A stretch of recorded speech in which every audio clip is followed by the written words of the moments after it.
코로나19로 한동안 텅 비었던 공연장이 모처럼 분주합니다. 조명이 설치되고 무대에는 커다란 세트가 세워졌습니다. 지난 13일 춘천 연극제가 개막했습니다. 춘천 연극제는 코로나19 여파로 축제 프로그램을 대폭 줄였습니다.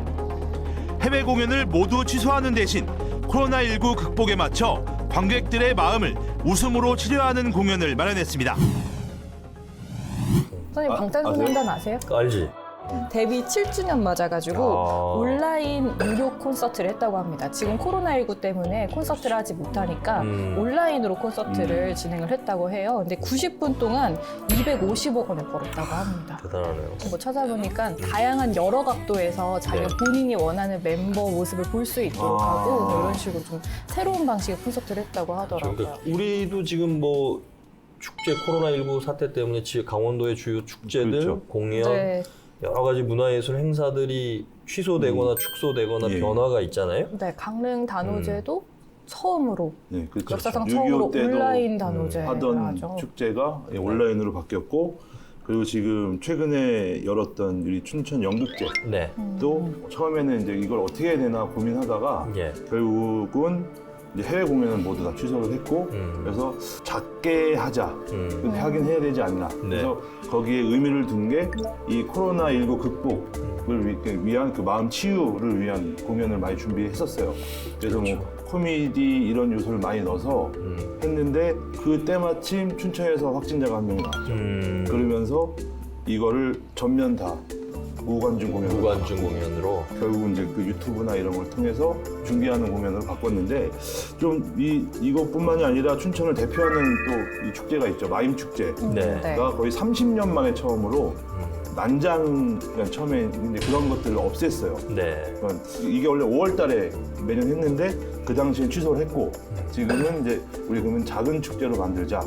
뭐 일상공간 100곳을 다니면서 이렇게 시민들과 만나겠다라는 것도 있는데 좀 아쉬운 것 같아요. 그러니까 춘천 시민들이 정말 많이 보는 축제 중에 하나였는데 제가 춘천 마임 축제도 감사합니다. 안 하시는 게 없어요. 하시는 게 없으시네, 진짜. 눈오발이 다 발을 하다 아.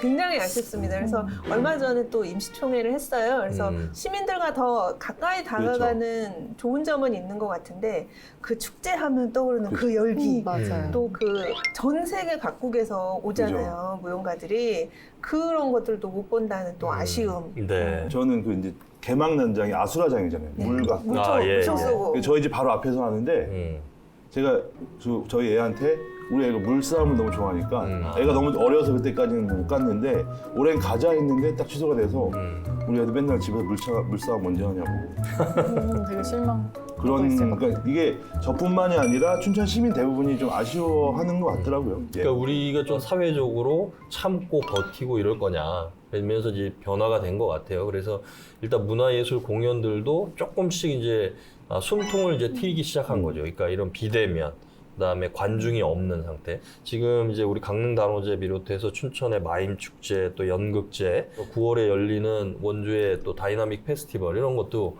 취소를 하는 것보다는 어떻게든지 시민들하고의 접점을 좀 만들어 보자. 예. 그러니까 이런 식으로 좀 변화하는 것 같은데. 행사가 취소되면서 이벤트 업계, 네. 그러니까 행사 업계들도 정말 힘든 상황입니다. 뭐 거의 대부분이 이제 관공서에서 진행하는 것들을 이제 뭐 들어가서 뭐 입찰을 보거나 해서 네. 수주를 해서 하는 것들인데 일단 관공서에서 공공기관에서 이런 행사들을 다 취소를 하다 보니까 예. 이분들이 거의 하기 힘든 거고 실제로 온라인 강릉 단오제에서도 온라인으로 진행이 되니까 공연장 자체가 사라져 버린 거잖아요. 그래서 온라인을 하기 위해 그냥 뭐 영상이나 음향 업체 한두 곳만 지금 그렇죠. 하고 뭐 강릉에 있는 20이벤트가 한 20개 정도가 있는데 상반기 매출이 아예 제로인 그렇죠. 업체들도 네. 있다고 하더라고요. 그러니까 문화예술이 상당히 사각지대라는 게 문화예술은 언뜻 생각하면 야 그거 좀 참아야 되지 않아? 지금 이런 위급한 상황인데 하지만 거기에 업을 걸고 있는 분들 입장에서 네. 생계가 단절이 되는 그렇죠. 거예요 갑자기. 근데 이게 지금 몇 달째인데 이게 상당히 좀 심각한 것 같아요. 그래서 그 시민들도 이제 제 SNS 많이 하시는데 네. 이제 띄엄띄엄 앉아서 보는 공연이라도 보고 SNS 올리면 지금 때가 어느 때인데 이런 시국에 그런 데 가서 이렇게 비난을 받으니까 네. 시민들 입장에서도 좀 조심스러운 부분이 그렇죠. 있어요. 지금 우리나라에 3대 콘서트가 있어요. 네. 이승환, 김장훈, 싸이. 이거 본인 생각이죠? 이게 대부분이에요. 이게 제 생각이 아니라 이 사람들이 콘서트를 열면 네네. 거의 한 뭐 30분 만에 매진이 되는 이런 콘서트인데 가수 김장훈이 저랑 제 SNS 친구인데 올려요. 제가 공연을 하려고 합니다. 네. 이런 데 가서 하려고 장소를 보고 있는데 해야 될까요?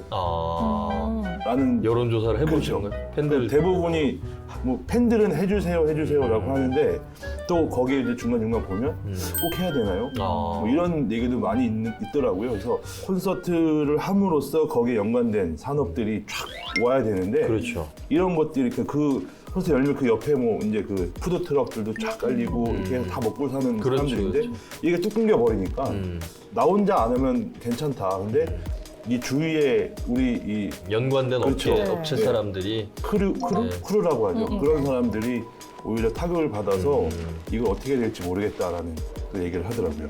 축제가 취소된다는 게 단순 축제 취소해서 끝나는 게 아니라 말씀해 주신 것처럼 무대, 음향, 조명, 뭐 영상, 광고, 이벤트 모든 관계된 업체들이 너무 많잖아요. 그러니까 행사 하나 취소되는 게 많은 사람들한테 피해가 가고 있는 것 같습니다. 맞아요. 그럼 아까 뭐 얘기를 얼핏 했지만 이게 우리가 문화예술이라는 게 어떻게 보면 삶의 좀 활력소 역할을 많이 하거든요. 네. 근데 이제 우리가 너무 조심하자, 긴장해야 된다, 방역에 철저해야 된다, 이제 이런 것들 하니까 사회적으로 또 이렇게 삶이 좀 팍팍한 거예요. 그러니까 우리가 한 번씩 일에 지친 평상시의 삶을 뭐 문화 공연이라든지 뭐 어떤 예술 작품을 보고 힐링을 할 수 있어야 되는데 이런 것들이 단절이 되다 보니까 사회도 더 각박해지는 것 같아요.